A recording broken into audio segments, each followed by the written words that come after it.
ಗೌತಮ್, ಇನ್ನಿವಳಿಂದ ನಾನು ಬಯಸಿದ ಉತ್ತರ ಸಿಗೋದು ಅಷ್ಟರಲ್ಲೇ ಇದೆ.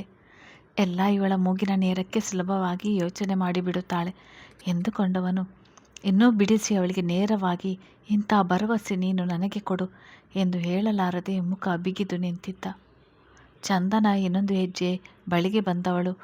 ಅಂದು ಕಾಲೇಜ್ನಲ್ಲಿ ಗೆಳತಿ ನೀನಾಗಿ ನೀನು ಮುತ್ತು ಕೊಟ್ಟು ಬಿಡು, ಎಲ್ಲ ಸರಿ ಹೋಗ್ತದೆ ಎಂದದ್ದು ನೆನಪಾಗಿ ಇವರ ಕೋಪ ಹೋದರೆ ಸಾಕು ಎಂದುಕೊಂಡು ಹಲ್ಲು ಉಜ್ಜಿ ಬಂದಿದ್ದೀನಿ ಎಂದಿದ್ದಳು. ಆ ಮಾತಿಗೆ, ಹೇಳಿದ ರೀತಿಗೆ ನೋಡಿದ ಗೌತಮ್ಗೆ ಪುಟ್ಟ ಹುಡುಗಿಯೊಂದು ತನ್ನನ್ನೇ ಪಿಳಿಪಿಳಿ ನೋಡುತ್ತಾ ನಿಂತಂತೆ ಎನಿಸಿತು. ಒಂದು ಕ್ಷಣ ತುಂಬ ಚಿಕ್ಕ ಹುಡುಗಿ ಅಲ್ವಾ ಎಂದುಕೊಂಡವನು ಮರುಕ್ಷಣವೇ ಚಿಕ್ಕ ಹುಡುಗಿ ಎಲ್ಲಿಂದ ಬಂತು? 22 ವರ್ಷ ಆಗಿದೆ. ಇದನ್ನೇ ಎಲ್ಲರೂ ಮಗು ಮಗು ಎಂದು. ಅಲ್ಲಿಂದ ಇವಳು ಮುಂದಕ್ಕೆ ಬರುತ್ತಲೇ ಇಲ್ಲ, ಅಲ್ಲೇ ಉಳಿದು ಬಿಟ್ಟಿದ್ದಾಳೆ ಎಂದು ಗೊಣಗಿಕೊಂಡೆ ಅವಳ ಗಮನಿಸಿದ್ದ. ಮುಂಗಾಲಿನ ಮೇಲೆ ನಿಂತು ಇಮ್ಮಡಿಯ ಎತ್ತಿ ಅವನ ಮುಖದ ಕಡೆಗೆ ಮುಖ ತರುತ್ತಿದ್ದವಳ ನೋಡಿ ಈಗ ಉಪಯೋಗಿಸುತ್ತಿರುವ ತಲೆಯನ್ನು ಅವಳ ಅಕ್ಕ ನನ್ನನ್ನು ಮದುವೆಯಾಗುವುದಾಗಿ ಹೇಳಿದಾಗ ಉಪಯೋಗಿಸಲು ಏನಾಗಿತ್ತು? ಕನಿಷ್ಠ ಪಕ್ಷ ಅವಳನ್ನು ಒಂದು ಮಾತು ವಿಚಾರಿಸಿಲ್ಲ. ಮೃದುವಾದ ತುಟಿಗಳ ನೋಡಿ ಬಯಕೆ ಮೂಡಿದರೂ ಅವಳ ಸನಿಹಕ್ಕೆ ಸಿಗದೆ ಹಿಂದಕ್ಕೆ ಸರಿದು ನನ್ನ ಕೋಪ ನನ್ನ ಅಸಮಾಧಾನಕ್ಕೆಲ್ಲ ಇದೇ ಉತ್ತರ ಅಂದುಕೊಂಡಿದ್ದಾಳ ಎನಿಸಿದಾಗ ಬೆನ್ನಾಗಿ ನಿಂತಿದ್ದ. ಚಂದನ ಈಗ ಏನು ಮಾಡುವುದು ಎಂದು ಅವರೆಟುಕುತ್ತಲೇ ಇಲ್ಲ, ಯೋಚಿಸುತ್ತಾ ನಿಂತಳು. ಗೌತಮ್ ಈಗ ಒಪ್ಪಿಕೊಂಡರೆ ಇದೇ ಮುಂದುವರಿಯುತ್ತದೆ. ನಾಲಾಯಕ್, ಈ ಬುದ್ಧಿಯನ್ನು ಬೇರೆ ವಿಷಯದಲ್ಲಿ ಉಪಯೋಗಿಸಲು ಆಗೋದಿಲ್ವಾ ಎಂದುಕೊಂಡೆ. ನಾನು ಜಾನಿನ ನೋಡಿ ಬರ್ತೀನಿ, ನೀನು ಹೊರಡು ಎಂದಿದ್ದ. ಜಾನಿ ವಿಷಯ ಕೇಳುತ್ತಲೇ ಇನ್ನೂ ಕೋಪ ಕಡಿಮೆ ಆಗಿಲ್ಲ ಹೇಳಿಕೊಂಡು ಅಲ್ಲಿಂದ ನಡೆದಿದ್ದಳು. ಹೋಗುತ್ತಿದ್ದವಳ ಕೈ ಹಿಡಿದು ನಿಲ್ಲಿಸಿ, ಡ್ರಾಯರ್ನಲ್ಲಿ ಚಾಕ್ಲೇಟ್ ಇದೆ, ತಗೊಂಡೋಗು. ಕಷ್ಟಪಟ್ಟು ಹಲ್ಲು ಉಜ್ಜಿ ಬಂದಿದೆಯಲ್ಲ, ನೆಮ್ಮದಿಯಾಗಿ ಕೂತ್ಕೊಂಡು ತಿನ್ನು. ಇದನ್ನೆಲ್ಲ ಬಿಟ್ಟು ಬೇರೆ ಏನಾದರೂ ಹೇಳುವುದಿದೆಯಾ? ಈ ಕ್ಲೈಮ್ಯಾಕ್ಸ್ನಲ್ಲಿ ಹೇಳ್ತಾರಲ್ಲ ಹಾಗೆ ಎಂದಿದ್ದ. ಯಾವ ಕ್ಲೈಮ್ಯಾಕ್ಸ್? ನೆನಪಾಗುತ್ತಿಲ್ಲ ಈ ನೋವಿನಲ್ಲಿ ಎಂದಿದ್ದಳು. ನಾಲ್ಯಾಕ್, ಗೆಟ್ ಔಟ್ ಎಂದವನು ಹೊರಟವಳ ತೋಳು ಹಿಡಿದು ನಿಲ್ಲಿಸಿ ಅವಳ ಕೈಗೆ ಚಾಕ್ಲೇಟ್ ಬಾರೊಂದನ್ನು ಕೊಟ್ಟು, ಹೋಗು, ನೀನಿಷ್ಟಕ್ಕೆ ಲಾಯಕ್ಕು ಎಂದಿದ್ದ. ಅಂದು ಲೇಡೀಸ್ ಕ್ಲಬ್ ಸದಸ್ಯರೊಬ್ಬರ ಮಗಳ ಮದುವೆಯ ಬಗ್ಗೆ ಮಾತುಕತೆ ಶುರುವಾಗಿತ್ತು. ಅಲ್ಲಿ ಸುಹಾನ ಕೂಡ ಸೇರಿದಳು. ಗುಂಪಿನಲ್ಲಿದ್ದಾಕೆ ಮೊನ್ನೆವರೆಗೂ ನಾನು ಮದುವೆನೇ ಆಗುವುದಿಲ್ಲ ಅಂತ ಇದ್ದಳು. ಈಗ ನೋಡು, ಶಾಪಿಂಗ್ ಎಂದೆಲ್ಲ ಹುಡುಗನ ಜೊತೆಗೆ ಓಡಾಡ್ತಾಳೆ. ವಯಸ್ಸೇ ಹಾಗೆ ಎಂದಿದ್ದರು. ಹೀಗೆ ವಿಷಯ ಮಾತನಾಡುತ್ತಾ ಗೌತಮ್ವರೆಗೂ ಬಂದು ನಿಂತಿತ್ತು. ಸುಹನ, ಇವರೆಲ್ಲ ಬಾಯಿ ಮಾತಿಗೆ ಮದುವೆ ಆಗುವುದಿಲ್ಲ ಅಂತಾರೆ, ಆದರೆ ಸಮಯ ಬಂದಾಗ ಕೊರಳೊಡ್ಡಿ ನಿಲ್ಲುತ್ತಾರೆ. ಆದರೆ ಗೌತಮ್ ವರ್ಮ ಆಗಲ್ಲ, ಬೆಂಕಿ ರೀತಿ. ತನ್ನನ್ನು ಸುಟ್ಟುಕೊಳ್ಳಲು ರೆಡಿ ಇದ್ದವರು ಮುಟ್ಟುವ ಧೈರ್ಯ ಮಾಡಬೇಕು ಎಂದವಳು. ಅಂದು ಕನ್ಸ್ಟ್ರಕ್ಷನ್ ನಡೆಯುತ್ತಿದ್ದ ಬಿಲ್ಡಿಂಗ್ನಲ್ಲಿ ಅವನ ಇಷ್ಟಕ್ಕೆ ವಿರುದ್ಧವಾಗಿ ಗೌತಮ್ನನ್ನು ಅಪ್ಪಿದ್ದು ನೆನಪಾಗಿತ್ತು. ಆ ಕ್ಷಣ ಮರೆಯಬೇಕೆಂದುಕೊಂಡರೂ ಸಾಧ್ಯವಾಗುತ್ತಿರಲಿಲ್ಲ. ಅಂದು ಗೌತಮ್ ತನ್ನನ್ನು ದೂರ ಸರಿಸಿ ಬೈದರೂ ಅವನ ಮೇಲೆ ಕೋಪನೇ ಬರುತ್ತಿರಲಿಲ್ಲ. ಮೋಹ ಮೊದಲಿಗಿಂತ ಹೆಚ್ಚಾಗಿದೆ. ಅವನಿಗೆ ಹೆಣ್ಣಿನ ಅಗತ್ಯ ಇದೆ. ಅವಳ ಸಹವಾಸ ಬೇಕು ಅನ್ನೋವರೆಗೂ ಕಾಯುತ್ತೇನೆ ಎಂದುಕೊಳ್ಳುತ್ತಿದ್ದವಳು ತನಗೆ ಆಗದ ಹೆಣ್ಣಿನ ಧ್ವನಿಗೆ ಎಚ್ಚೆತ್ತಿದ್ದಳು. ಗೌತಮ್ ಮ್ಯಾನೇಜರ್ ಹೆಂಡತಿ ಕೂಡ ಅವರ ಸಂಘಕ್ಕೆ ಮೆಂಬರ್ ಆಗಿದ್ದರು. ಇಬ್ಬರಿಗೂ ಏನಾದರೂ ಮನಸ್ತಾಪ ಇದ್ದೇ ಇರುತ್ತಿತ್ತು. ಆಕೆಗೆ ಇವಳಿಗೆ ನಮ್ಮ ಗೌತಮ್ ಸರ್ ಮೇಲೆ ಕಣ್ಣಿದೆ ಎನ್ನುವ ವಿಷಯ ತಿಳಿದಿತ್ತು. ಅವಳನ್ನು ಉರಿಸುವ ಸಲುವಾಗಿ ಗೌತಮ್ ವರ್ಮ ಕೂಡ ಇಷ್ಟರಲ್ಲಿ ಮದುವೆ ಆಗ್ತಾರೆ. ಒಂದು ಹುಡುಗಿಯ ಜೊತೆ ಅಲ್ಲಲ್ಲಿ ಓಡಾಡುತ್ತಿರುತ್ತಾರೆ ಎಂದಿದ್ದಳು. ಸುಹಾನ ಅವಳ ಕಡೆ ಕೆಕ್ಕರಿಸಿಕೊಂಡು ನೋಡುತ್ತಾ, ಇದೆಲ್ಲ ಸುಳ್ಳು, ನಾನು ಅವರ ಮನೆಗೆ ಹೋಗಿ ಬಂದಿದ್ದೇನೆ. ಅದು ಆ ಹುಡುಗಿ ಪ್ರೆಗ್ನೆಂಟ್, ಗೌತಮ್ ತಂಗಿ ಎಂದಿದ್ದಳು. ಅದೇ ಗುಂಪಿನ ಮತ್ತೊಬ್ಬರು, ಇವರು ಹೇಳಿದ್ದು ನಿಜ. ಗೌತಮ್ ಅವರು ಒಂದು ಚಂದದ ಗೊಂಬೆ ಅಂತಿರುವ ಹುಡುಗಿಯ ಜೊತೆ ಓಡಾಡುತ್ತಿದ್ದಾರೆ. ಅಂದವರ ತಂಗಿಯ ಶ್ರೀಮಂತಕ್ಕೆ ಬೇಗನೆ ಹೋಗಿದ್ದೆ. ಆಗ ಒಂದು ಹುಡುಗಿ ಮಾಡರ್ನ್ ಡ್ರೆಸ್ ಹಾಕಿ ಬಂದಿದ್ದಳು. ಹೇಗಿದ್ದಳು ಗೊತ್ತಾ? ಚೆಲುವಿಗೆ ಸಮಾನಾರ್ಥಕ ಪದದಂತೆ ಇದ್ದಳು. ಗೌತಮ್ ಸರ್ ಅವಳ ಕೈ ಹಿಡಿದು ಅಲ್ಲಿದ್ದ ರೂಮಿಗೆ ಕರೆದುಕೊಂಡು ಹೋದರು. ಸ್ವಲ್ಪ ಸಮಯದ ನಂತರ ಅದೇ ಹುಡುಗಿಯ ಜೊತೆಗೆ ಹೊರಗೆ ಹೋದರು. ಮತ್ತೆ ಅವರು ಅವಳ ಜೊತೆಗೆ ಬಂದಾಗ ಆ ಹುಡುಗಿ ರೇಷ್ಮೆ ಸೀರೆ ಉಟ್ಟಿದ್ದಳು. ಇಬ್ಬರ ಜೋಡಿ ಹೇಳಿ ಮಾಡಿಸಿದಾಗಿದೆ. ಹಾಗೆ ಒಂದು ಕ್ಷಣ ನೋಡಿದೆ, ಎಲ್ಲಿಂದ ಎಲ್ಲಿಗೆ ಈ ಜೋಡಿ ಎನಿಸಿತು. ಆದರೆ ಮರುಕ್ಷಣವೇ ಗೌತಮ್ ಸರ್ನ ಒರಟುತನಕ್ಕೆ ಆ ಹುಡುಗಿಯ ಮೃದು ಸ್ವಭಾವವೇ ಉತ್ತರ ಎನ್ನಿಸಿತು. ಅಷ್ಟು ಸುಂದರವಾದ ಇನ್ನೊಸೆಂಟ್ ಹುಡುಗಿಯ ಅಂಗೈಲಿಟ್ಟು ನೋಡಿಕೊಳ್ಳಲು ಗೌತಮ್ ಸರಿಂದ ಮಾತ್ರ ಸಾಧ್ಯ ಎಂದಿದ್ದಳು. ಇವರೆಲ್ಲರ ಮಾತಿನಿಂದ ಸುಹಾನ ತಲೆ ಕೆಟ್ಟಂತೆನಿಸಿತು. ಯಾರು ಏನೇ ಹೇಳಿದ್ರೂ ನಾನು ನಂಬುವುದಿಲ್ಲ. ಗೌತಮ್ ಜೀವನದಲ್ಲಿ ಯಾವ ಹುಡುಗಿಯೂ ಇಲ್ಲ. ನಾನೇ ನೇರವಾಗಿ ಕೇಳುತ್ತೇನೆ, ಯಾವುದಾದರೂ ಹುಡುಗಿಯ ಜೊತೆ ಓಡಾಡುತ್ತಿದ್ದೀರಾ ಎಂದು. ಬಂದು ನಿಮಗೆಲ್ಲ ಮುಖಕ್ಕೆ ಹೊಡೆದಂತೆ ಉತ್ತರ ಹೇಳುತ್ತೇನೆ ಎಂದವಳು ಬಿರುಸಾಗಿ ಹೊರಗೆ ನಡೆದಿದ್ದಳು. ಅವರು ಹೇಳಿದ ವಿಷಯ ಸಹಿಸಿಕೊಳ್ಳುವುದು ಅಸಾಧ್ಯವಾಗಿತ್ತು ಅವಳ ಮನಸ್ಥಿತಿಗೆ. ಮುಂದೆ ಸಮಯ ಸಂದರ್ಭ ಎಂದಿದ್ದರೂ ನನ್ನ ಬಳಿಗೆ ಬರುತ್ತಾನೆ ಎನ್ನುವ ಒಂದು ಸಣ್ಣ ನಂಬಿಕೆ ಇದ್ದೇ ಇತ್ತು. ನೇರ ಗೌತಮ್ ಆಫೀಸ್ನ ಕಡೆ ಕಾರು ನಡೆಸಿದಳು. ಊರಿನಿಂದ ಸ್ವಲ್ಪ ದೂರದಲ್ಲಿದ್ದ ರೆಸಾರ್ಟ್ ಅದು. ಗೌತಮ್ ಆಫೀಸ್ ತಲುಪಲು ಅರ್ಧ ಗಂಟೆಯ ಮೇಲಾಗುತ್ತದೆ ಎಂದುಕೊಳ್ಳುತ್ತಲೇ ಕಾರಿನ ವೇಗ ಹೆಚ್ಚಿಸಿದಳು. ಅಂದು ಕಾಲೇಜ್ ಬೇಗ ಮುಗಿದಿದ್ದ ಕಾರಣ ವಿದ್ಯಾ ಗೆಳತಿಯ ನೋಡುತ್ತಾ, ಇನ್ನೂ ಸರಿ ಹೋಗಿಲ್ವಾ, ಏನು ನಡೆದಿದೆ ಎಂದು ಸರಿಯಾಗಿ ಹೇಳು, ನಿನ್ನೆ ಕೋಪ ಮಾಡಿಕೊಂಡಿದ್ದಾರೆ ಎಂದು ಮಾತ್ರ ಹೇಳಿದೆ. ಯಾಕೆ ಕೋಪ ಮಾಡಿಕೊಂಡಿದ್ದಾರೆ ಅನ್ನೋದು ಕೂಡ ಮುಖ್ಯ ಆಗುತ್ತೆ. ಏನಾದರೂ ಯಾರಿಗಾದರೂ ಹೇಳಿದರೆ ಪೂರ್ತಿ ವಾಕ್ಯ ಕಂಪ್ಲೀಟ್ ಮಾಡು ಎಂದಿದ್ದಳು. ಚಂದನ, ನಾನು ಹೇಳಿದ್ದೀನಿ, ನೀನು ಕೇಳಿಸಿಕೊಂಡಿದ್ಯಾ ಎಂದುಕೊಂಡಿದ್ದೆ, ಹೋಗಲಿ ಬಿಡಿ ಎಂದವಳು. ಆದರೆ ತನಗೆ ಹೇಳಿದ ಅಷ್ಟು ಮಾತು ನಂತರ ನಡೆದದ್ದು ಎಲ್ಲ ತಿಳಿಸಿದಳು. ಈಗ 3 ದಿನದಿಂದ ಅವರು ನನ್ನನ್ನು ನೋಡುತ್ತಲೂ ಇಲ್ಲ, ಮಾತನಾಡಿಸುತ್ತಲೂ ಇಲ್ಲ ಎಂದಿದ್ದಳು. ವಿದ್ಯಾ ಇದೇ ರೀತಿ ಮಿಸ್ಅಂಡರ್ಸ್ಟ್ಯಾಂಡಿಂಗ್ ಬಂದು ಅಚಲ ಅವಳ ಹುಡುಗನಿಂದ ದೂರ ಆಗಿದ್ದು, ನಿನ್ನದು ಹಾಗೆ ಆಗುವುದು ಬೇಡ ಎಂದಿದ್ದಳು. ಚಂದನ, ಅವರು ನನ್ನನ್ನು ದೂರ ಮಾಡಿಲ್ಲ, ಮಾಡುವುದೂ ಇಲ್ಲ. ಆದರೆ ಈಗ ನನ್ನ ಮೇಲೆ ಕೋಪ ಮಾಡಿಕೊಂಡು ಮಾತನಾಡುತ್ತಿಲ್ಲ, ನನ್ನ ನೋಡುತ್ತಿಲ್ಲ. ಅದನ್ನು ಸಹಿಸಿಕೊಳ್ಳುವುದಕ್ಕೆ ನನಗೆ ಆಗ್ತಾ ಇಲ್ಲ. ಮನೆಯಲ್ಲಿ ಅವರ ಜೊತೆ ಮಾತನಾಡುವ ಅಂದರೆ ಸಮಯನೇ ಸಿಗುತ್ತಿಲ್ಲ. ಮನೆಯಲ್ಲಿ ಯಾರಾದರೂ ಇದ್ದೇ ಇರುತ್ತಾರೆ. ಭಯಗಾಬರಿಯಲ್ಲಿ ಏನು ಮಾತನಾಡುತ್ತೇನೆ ಅಂತಾನೆ ತಿಳಿಯುವುದಿಲ್ಲ ಎಂದಿದ್ದಳು. ವಿದ್ಯಾ, ಒಂದು ಕೆಲಸ ಮಾಡು, ಹೇಗೋ ಇಂದು ಕಾಲೇಜ್ ಮುಗಿದಿದೆ, ನೀನು ಯಾಕೆ ಅವರ ಆಫೀಸ್ಗೆ ಹೋಗಬಾರ್ದು? ಅವರ ಕ್ಯಾಬಿನ್ನಲ್ಲಿ ಒಬ್ಬರೇ ಸಿಗ್ತಾರೆ. ಅವರ ಕೋಪದಲ್ಲಿ ಕೂಡ ನ್ಯಾಯ ಇದೆ. ಮುಂದೆ ಎಂಥ ಕಷ್ಟದ ಪರಿಸ್ಥಿತಿಯಲ್ಲೂ ನೀನು ಅವರ ಜೊತೆಗಿದ್ದರೆ ಎದುರಿಸಿ ನಿಲ್ಲುತ್ತಾರೆ. ನೀನೇ ಅವರಿಗೆ ವಿರೋಧವಾಗಿ ನಿಂತು ಬಿಟ್ಟುಕೊಟ್ಟರೆ ಯಾಕಾಗಿ, ಏನಕ್ಕಾಗಿ ಹೋರಾಟ ಮಾಡ್ತಾರೆ ಅಲ್ವಾ? ನೀನು ಮುಂದೆ ಎಂಥದೇ ಸಂದರ್ಭ ಬಂದರೂ ಅವರನ್ನು ಬಿಟ್ಟುಕೊಡದೆ ಅವರ ಜೊತೆಯಲ್ಲಿ ಇರುವ ಭರವಸೆ ಕೊಡು. ಹಾಗೆ ಅವರ ಕೋಪ ಅಸಮಾಧಾನ ಕರಗಿ ಹೋಗುತ್ತದೆ ಎಂದಿದ್ದಳು. ಚಂದನ, ನೀನು ಹೇಳಿದ್ದು ಸರಿ. ನಾನು ಈಗಲೇ ಅವರ ಆಫೀಸ್ನ ಬಳಿ ಹೋಗುತ್ತೇನೆ. ವಿಳಾಸ ಗೊತ್ತಾ? ಕಂಪನಿ ಹೆಸರು ಗೊತ್ತು. ಹೇಳಿದರೆ ಆಟೋದವರು ಕರೆದುಕೊಂಡು ಹೋಗುತ್ತಾರೆ. ಆಟೋಗೆ ಹಣ ಇದೆಯಾ? ಬ್ಯಾಗ್ನ ಫ್ರಂಟ್ ಜಿಪ್ ತೆಗೆದು ನೋಡಿದವಳು, ಇಷ್ಟಿದೆ ಅಂಗೈಯಲ್ಲಿ ನೋಟು ಹಿಡಿದು ತೋರಿಸಿದಳು. ಆಟೋದವರು ಎಷ್ಟು ಕೇಳ್ತಾರೋ, ಹಾಗೆ ನೀನು ಮನೆಗೆ ಬೇರೆ ತಿರುಗಿ ಬರಬೇಕಲ್ವಾ, ತಗೋ ಯಾವುದಕ್ಕೂ ಇರಲಿ ಹೇಳುತ್ತಾ ತನ್ನ ಮೊಬೈಲ್ ಹಿಂದೆ ಇಟ್ಟಿದ್ದ ಹಣ ತೆಗೆದು ಕೊಟ್ಟಿದ್ದಳು.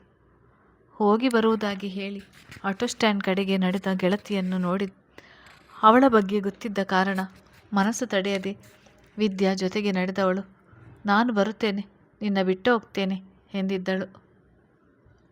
ಆಟೋದವರಿಗೆ ಅಡ್ರೆಸ್ ಹೇಳಿ ಹತ್ತಿ ಕುಳಿತಿದ್ದಳು ಚಂದನ.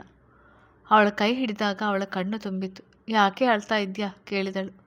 ನಿಜವಾಗಿಯೂ ಆಟೋದಲ್ಲಿ ಒಬ್ಬಳೇ ಹೋಗಲು ಭಯ ಆಗ್ತಾ ಇತ್ತು. ವಿದ್ಯಾ, ನಿನ್ನ ಬಗ್ಗೆ ಗೊತ್ತು, ಅದಕ್ಕೆ ಬಂದದ್ದು. ಸಾಧಾರಣ ವ್ಯಕ್ತಿಯನ್ನು ಮದುವೆಯಾಗಿ ಪೇಟೆ, ಕೋಟೆ, ದೇವಸ್ಥಾನ, ಆಸ್ಪತ್ರೆ ಎಂದೆಲ್ಲ ಒಬ್ಬಳೇ ಓಡಬೇಕಾಗಿ ಬಂದರೆ ಏನೇ ಮಾಡ್ತೀಯಾ? ಅದಕ್ಕೆ ದೇವರು ನಿನಗೆ ಸರಿಯಾದ ಜೊತೆ ಮಾಡಿದ್ದಾನೆ. ಗೌತಮ್ ವರ್ಮಾ ಅವರ ಭದ್ರಕೋಟೆಯಲ್ಲಿ ನೀನು ನೆಮ್ಮದಿಯಾಗಿ ಬದುಕಿ ಬಿಡಬಹುದು. ಅಷ್ಟು ಬ್ಯುಸಿ ಮನುಷ್ಯ. ನಿನ್ನನ್ನು ಕಾಲೇಜ್ಗೆ ಬಿಡುವುದಲ್ಲದೆ ಕರೆದುಕೊಂಡು ಹೋಗಲು ಕೂಡ ಬರುತ್ತಾರೆ ಅಂದರೆ ನಿನ್ನ ಬಗ್ಗೆ ಎಷ್ಟು ಕಾಳಜಿ ಇರಬೇಡ ಎನ್ನುವ ವೇಳೆಗೆ ದೊಡ್ಡ ಆಫೀಸ್ ಒಂದರ ಮುಂದೆ ಆಟೋ ನಿಂತಿತ್ತು. ಮೇಡಮ್, ನೀವು ಹೇಳಿದ ವಿಳಾಸ ಎಂದಾಗ ಚಂದನ ಇಳಿದವಳು ಅವರಿಗೆ ಹಣ ನೀಡಿದಳು. ವಿದ್ಯಾ, ರಿಸೆಪ್ಷನ್ನಲ್ಲಿ ಹೋಗಿ ಕೇಳು ಇದ್ದಾರಾ ಅಂತ.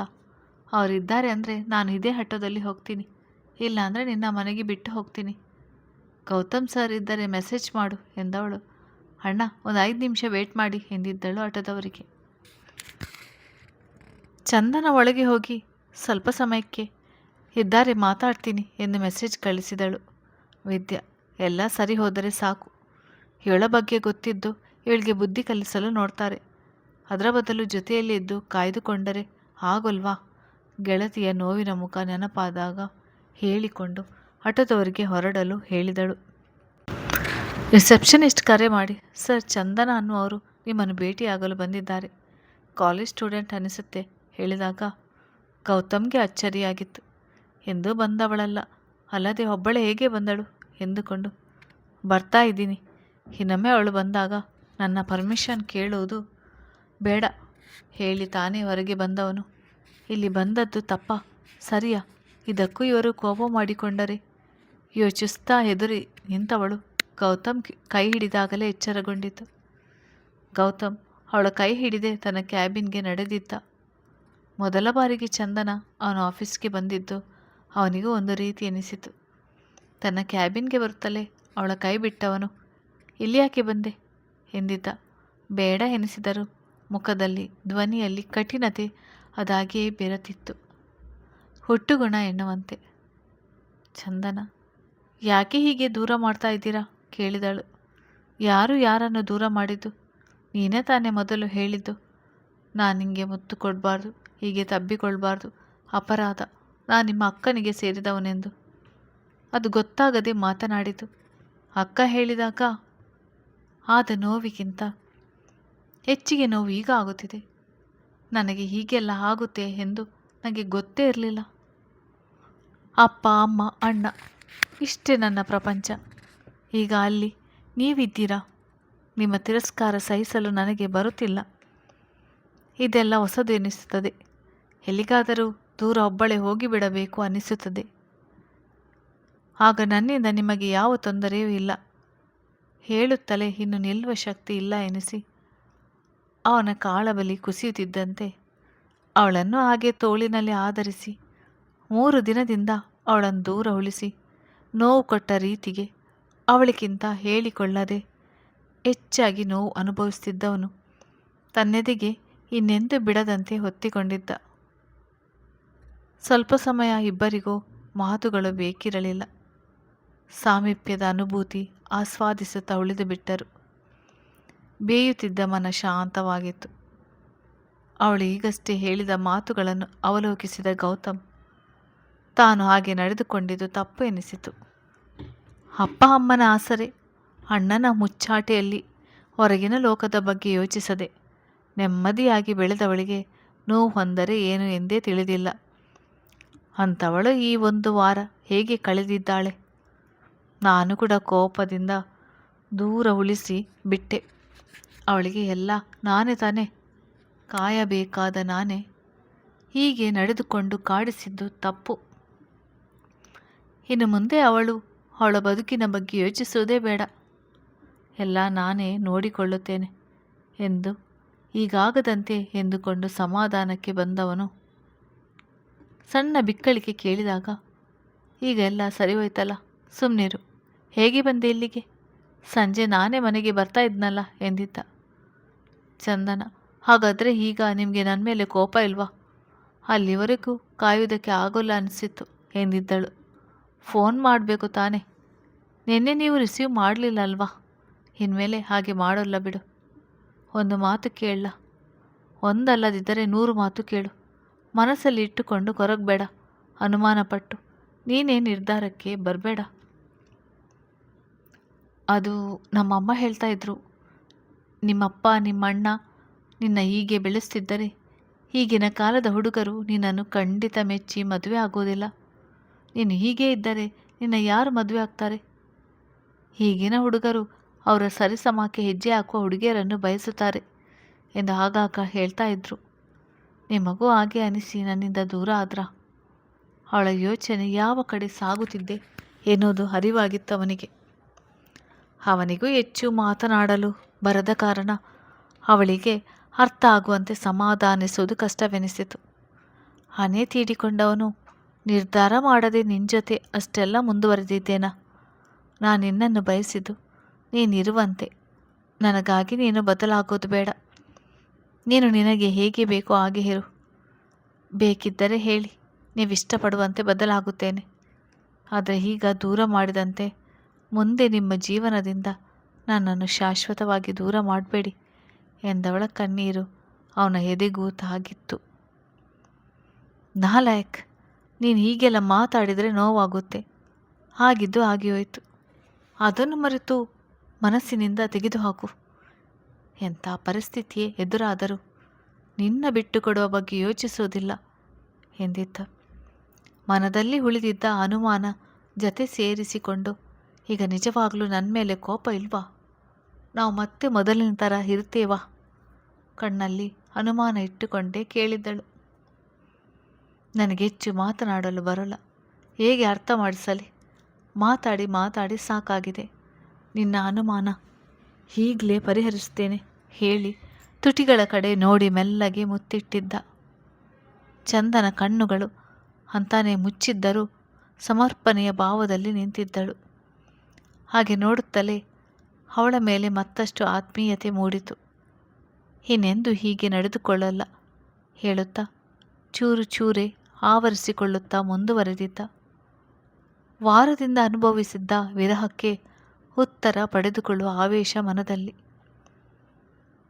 ಚಂದನ ಎಂದಿಗಿಂತ ಸಮರ್ಪಣೆಯ ಭಾವನೆ ಹೆಚ್ಚಾದಾಗ ಬಳ್ಳಿಯಂತೆ ಅವನನ್ನು ಬಳಸಿದ್ದಳು. ಎಷ್ಟು ಮುಂದುವರಿದರೂ ತನ್ನನ್ನು ದೂರ ಸರಿಸದೆ ಮತ್ತಷ್ಟು ತನಗೆ ಹತ್ತಿರವಾಗುತ್ತಿದ್ದವಳ ರೀತಿಗೆ ಮತ್ತಷ್ಟು ಆವರಿಸಿಕೊಳ್ಳುವ ತುಡಿತ ಎಲ್ಲ ವಿರಹವನ್ನು ಒಂದೇ ಉಸಿರಿಗೆ ತೊಡೆದು ಹಾಕುವವನಂತೆ ಕೊರಳಿನ ಇಳಿಜಾರಿಗೆ ಜಾರುವ ಮೊದಲೇ ಅವನ ತೀಕ್ಷ್ಣ ಕಣ್ಣೋಟ ಕ್ಯಾಬಿನ್ ಬಾಗಿಲ ಕಡೆ ಹರಿದಿತ್ತು. ಕೆಲ ಕ್ಷಣಗಳಿಂದ ಹರಿತೆರೆದ ಗೌತಮ್ ಕ್ಯಾಬಿನ್ ಬಾಗಿಲ ಬಳಿ ನಿಂತಿದ್ದ ಸುಹಾನನ ಮನಸ್ಥಿತಿ, ಅತಿರೇಕದ ಭಾವನೆಗಳು ಅವಳ ಆಲೋಚನೆಗೂ ಮೀರಿ ಬೆಳೆದಿತ್ತು. ಗೌತಮ್ ಚಂದನಳನ್ನು ದೂರ ಸರಿಸದೆ ಸುಹಾನ ನೋಟದಲ್ಲಿದ್ದ ಭಾವ ಅರ್ಥೈಸಿಕೊಂಡು ಚಂದನನ್ನು ಬಳಸಿದ ಕೈ ಹಿಂತೆಗೆಯದೆ ಮುಖ ಅವಳಿಗೆ ಕಾಣದಂತೆ ಮತ್ತಷ್ಟು ತನ್ನ ಎದೆಯಲ್ಲಿ ಒದಗಿಸಿಕೊಳ್ಳುತ್ತಾ, ಅಗತ್ಯವಿಲ್ಲದ ಅತಿಥಿ ನೀನು ಎನ್ನುವ ಭಾವನೆ ಕಣ್ಣಲ್ಲಿ ಮೂಡಿಸಿ ಮುಲಾಜಿಲ್ಲದೆ 2 ಬೆರಳ ಸನ್ನೆಯಲ್ಲೇ ನೀನು ಹೋಗು ಎನ್ನುವಂತೆ ತೋರಿದ್ದ. ಕತೆ ಮುಂದುವರಿಯುತ್ತದೆ.